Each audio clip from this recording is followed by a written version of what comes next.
दो दिन पहले इंडियन मीडिया ने खबर दी कि पिछले महीने यानी सितंबर की 23 तारीख को पाकिस्तान एयरफोर्स के दो F-16 तैयारों ने भारत की कमर्शियल एयरलाइन स्पाइस जेट के दिल्ली से काबुल जा रहे तैयारे को पाकिस्तानी फिजाई हुदूद के करीब आने पर हवा में घेर लिया और इसे 1 घंटे तक घेर रखा। स्पाइस जेट की फ्लाइट दिल्ली से काबुल जा रही थी, जिसमें तकरीबन 120 मुसाफिर सवार थे। इंडियन मीडिया ने कहा, भारतीय मुसाफिर तैयारा हवा में था तो पाक फिजाइया के जंगी तैयारों ने इसे घेरा और पाकिस्तानी पायलट्स ने इशारे से मुसाफिर तैयारे के पायलट को कहा कि वो जहाज की ऊंचाई कम करे और इसके साथ ही मुसाफिर तैयारे के पायलट से फ्लाइट की पूरी मालूमात भी मांगी गई। जब बाद में पाकिस्तानी तैयारों के पायलट्स की गलतफहमी दूर हुई तो इन्होंने भारतीय मुसाफिर तैयारे को बाहिफाजत अफगानिस्तान की सरहद तक छोड़ा। इसके बाद खबर दी गई कि Pakistan air traffic control spice jet की फ्लाइट SG-21 को फौजी तैयारा समझ बैठा। पाकिस्तानी एयर ट्रैफिक कंट्रोल ने गलतफहमी में स्पाइस जेट के कोड SG के बजाय इसे IA ख्याल करते हुए इंडियन आर्मी या भारतीय एयरफोर्स समझा,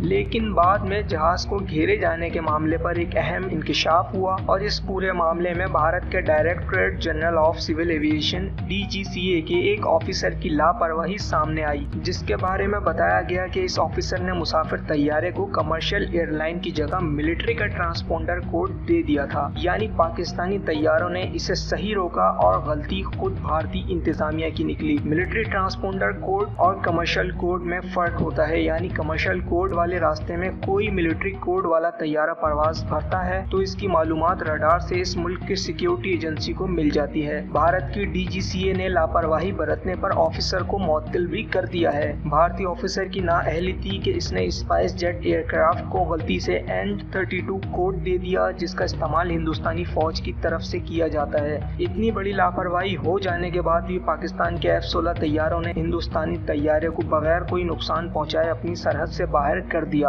भारतीयों के लिए गनीमत ये रही कि पाकिस्तान के जंगी तैयारों ने कोई एक्शन नहीं लिया, जिसके बाद भारतीय हुक्काम ने पाकिस्तान के हुक्काम की समझदारी पर इनका शुक्रिया भी अदा किया।